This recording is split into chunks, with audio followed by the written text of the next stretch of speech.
जड़े उद्योगपति प्रबल परिश्रम कर सफलतार शीर्ष में पहुंचले। से जन्म होते एक अत्यंत दरिद्र परिवार रे।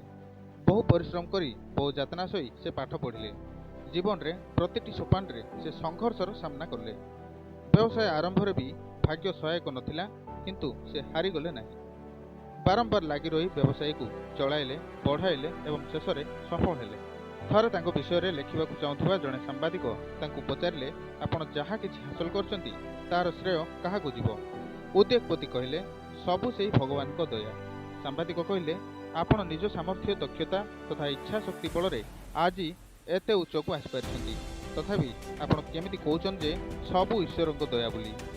ये तो कर्मवादी कथा नुहे, भाग्यवादी कथा भली शुभुची। उद्योगपति कहले, एवरेस्ट आरोहण करने लगी जेतिकी लोक उद्यम करती तार मात्र अल्प किछि प्रतिशत सफल हुअंती।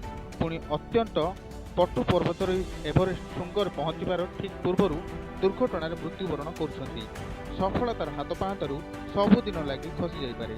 समस्ते तो परिश्रम करती, किंतु सफलता सेमाने पाहांती जहाँ उपरे ईश्वर को करुणा थाए।